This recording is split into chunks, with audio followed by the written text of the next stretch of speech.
आप सभी का AP study commerce and English Guru channel में स्वागत है। आज हम अर्थशास्त्र कक्षा 12वीं के प्रश्न के बारे में चर्चा करेंगे कि प्रश्न पत्र में किस प्रकार के क्वेश्चन पूछे जाएंगे। तो चलिए हम जल्दी से वीडियो को स्टार्ट करते हैं। यहाँ पर देखिए क्वेश्चन जो है आपका 80 नंबर का रहेगा। पूर्णांक जो है कितने नंबर का रहेगा? 80 नंबर का क्वेश्चन पेपर, जिसमें से 1 से लेकर जो है 8 तक के जो क्वेश्चन होंगे वो 1 नंबर के रहेंगे। 9 से 12 तक के जो क्वेश्चन होंगे वो 3 नंबर के रहेंगे, जिनकी शब्द सीमा रहेगी 50। ठीक है। और उसके बाद 13 से 18 तक के जो क्वेश्चन है वो लघु उत्तरीय प्रश्न रहेंगे। ठीक है। इसमें जो है प्रत्येक प्रश्न में आंतरिक विकल्प होगा, मतलब एक क्वेश्चन एक विकल्प के रूप में दिया जाएगा। प्रत्येक प्रश्न में 4 अंक रहेगा, इसमें आवंटित रहेगा, और इसकी जो शब्द सीमा रहेगी वो 75 अंक के 75 शब्द की होगी।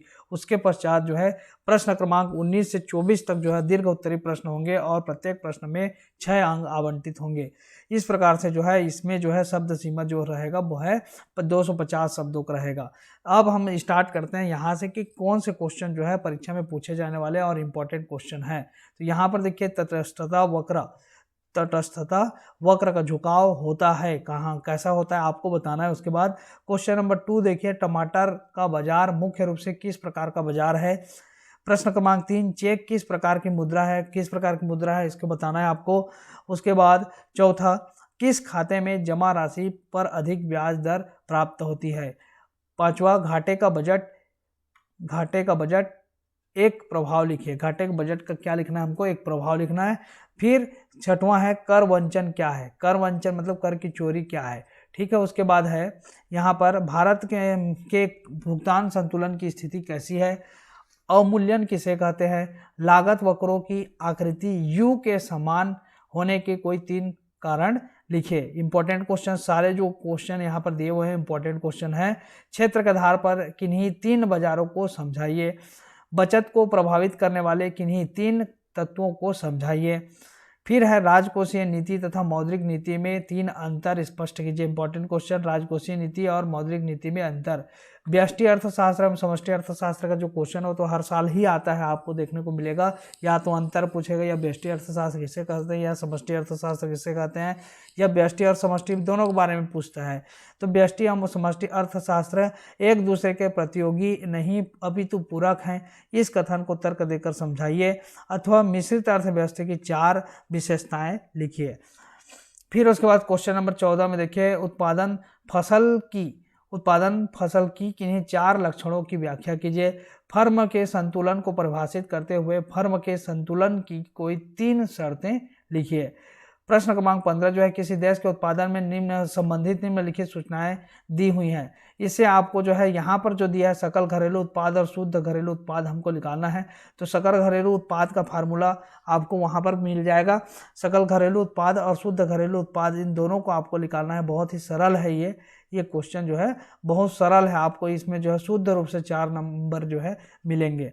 फिर उसके बाद अथवा में आपको देख लीजिए, यहाँ पे निम्नलिखित आंकड़ों के आधार पर ज्ञात कीजिए। निजी आय है और ये व्यक्तिगत आय, इसके आधार पर हमको जो है ज्ञात करना है। ठीक है। उसके बाद 16 में दिया हुआ है, राजकोषीय घाटे से सरकार को ऋण ग्रहण की आवश्यकता होती है, समझाइए। अथवा क्या चालू पूंजीगत घाटा खतरे का संकेत होगा, व्याख्या कीजिए। 17 नंबर है, व्यापार संतुलन एवं भुगतान संतुलन में 4 अंतर लिखिए। या भुगतान शेष में असंतुलन को ठीक करने के किन्हीं 4 उपायों को लिखिए। 18 नंबर है, एक अच्छे मुद्रा पदार्थ के कोई 4 गुण लिखिए। मतलब एक अच्छी मुद्रा का जो है गुण लिखना है हमको, कि वो उसके क्या क्या गुण होते हैं, वहनीयता, इस प्रकार का जो अलग अलग गुण है ना। बैंकों के 4 महत्व लिखिए। और उसके बाद 19 नंबर का जो क्वेश्चन है वह है, मांग के नियम के अपवादों को वर्णन कीजिए। मांग के कौन कौन से नियम है उसके अपवादों को हमको वर्णन करें, कोई 6 इंपॉर्टेंट क्वेश्चन है। बैंक अच्छे मुद्रा पदार्थ के कोई 4 गुण, ये भी अच्छे क्वेश्चन है। बैंकों के 4 महत्व लिखिए, ये इंपॉर्टेंट क्वेश्चन है। उदासीनता वक्रों को किन्हीं 6 विशेषताओं की व्याख्या कीजिए। फिर है क्वेश्चन नंबर 20, उपभोक्ता संतुलन से आप क्या समझते हैं। उपभोक्ता संतुलन की मान्यता एवं दशाएं स्पष्ट कीजिए। उपभोक्ताओं का बजट सेट तथा कीमत रेखा को संक्षिप्त में समझाइए। क्वेश्चन नंबर 21 देखिए, कुल औसत एवं सीमांत आय को एक काल्पनिक तालिका द्वारा रेखा चित्र की सहायता से समझाइए। 6 नंबर का क्वेश्चन रहेगा। इसमें जो है इन सब में जो है नंबर जो है डिवाइड रहेंगे, कुल मिलाकर के जो नंबर रहेगा वो कितना रहेगा, 6 नंबर का रहेगा। ठीक है। उसके बाद पूर्ण प्रतियोगिता तथा अपूर्ण प्रतियोगिता बाजार में अंतर लिखिए। एकाधिकार एवं एकाधिकारी प्रतियोगिता में अंतर लिखिए, ये अंतर स्पष्ट कीजिए। भारत की राष्ट्रीय आय में धीमी वृद्धि के 6 कारणों को बताइए। सकल राष्ट्रीय आय का आशय लिखिए तथा राष्ट्रीय आय का महत्व लिखिए। ये सभी इंपॉर्टेंट क्वेश्चन है। 24 नंबर का जो क्वेश्चन है वह अत्यधिक मांग के किन्हीं 6 प्रभावों को समझाइए। कीन्स के सिद्धांतों की किन्हीं 6 आलोचनाएं लिखिए। ये सारे जो क्वेश्चन है वो बहुत इंपॉर्टेंट क्वेश्चन है। इन सारे क्वेश्चनों को आप तैयारी कर लीजिएगा। ये परीक्षा में पूछे जाने वाले प्रश्न हैं, सभी इंपॉर्टेंट क्वेश्चन हैं। इन सभी क्वेश्चनों को हल कर लीजिएगा।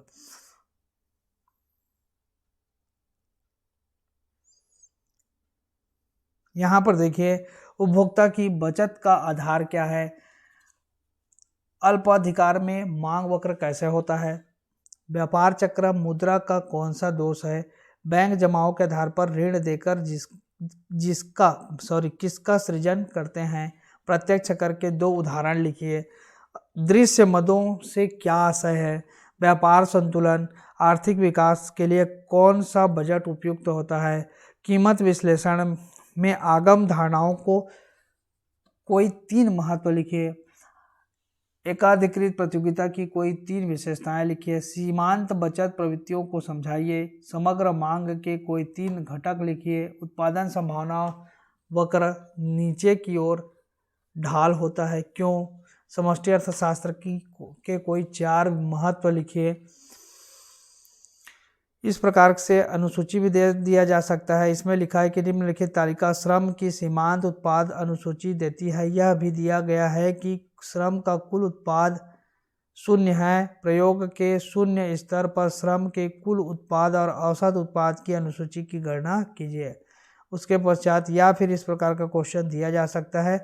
फिर यहाँ पे देखिए, राष्ट्रीय आय और निजी आय में अंतर, सकल घरेलू उत्पाद सकल राष्ट्रीय उत्पाद में अंतर, मुद्रा की सट्टा मांग और ब्याज दर में विलोम संबंध क्यों होता है, व्यावसायिक बैंकों के कार्यों को लिखिए।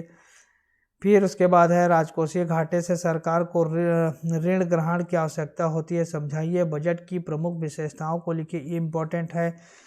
भुगतान शेष में असंतुलन को ठीक करने के उपायों को वर्णन कीजिए। स्थिर विनिमय दर के पक्ष में कोई 4 तर्क दीजिए।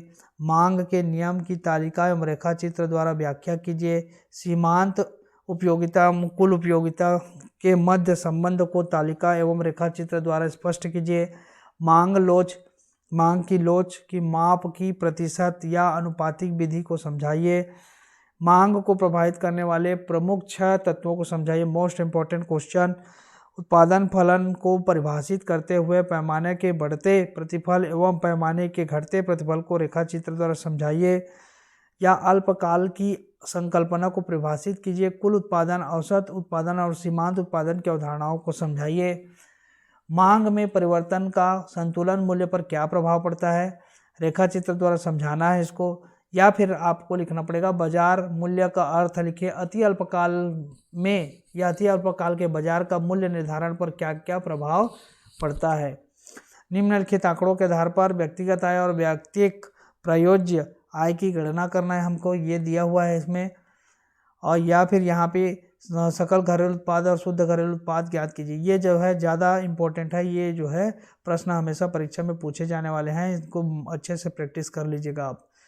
ठीक, उसके बाद है प्रभावी मांग का क्या आशय है, प्रभावी मांग के उत्पन्न होने के कारण हैं लिखिए।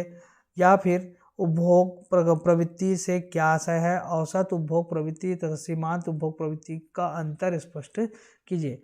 ये जितने भी आपको क्वेश्चन यहाँ पर मैंने पढ़ करके बताए, ये सारे क्वेश्चन जो इम्पोर्टेंट है। इन क्वेश्चन का स्क्रीनशॉट ले लीजिए। स्क्रीनशॉट लेकर के आप इसका अच्छे से तैयारी कीजिए। ये सारे क्वेश्चन जो है परीक्षा में पूछे जाने लायक है। तो आज के वीडियो में बस इतना ही। ये सारे क्वेश्चनों को आप जो है घर बैठे अच्छे से तैयारी कर लीजिए। इनमें से अधिकांश क्वेश्चन जो है इम्पोर्टेंट है। तो आशा करता हूँ कि यह जो वीडियो है आप लोगों को अच्छा लगा होगा और ये जो है काम की जानकारी आपके लिए है। अर्थशास्त्र में अच्छे से तैयारी कीजिए और अच्छे नंबरों से उत्तीर्ण हो, यही हमारी शुभकामनाएं हैं आप सभी के साथ। धन्यवाद।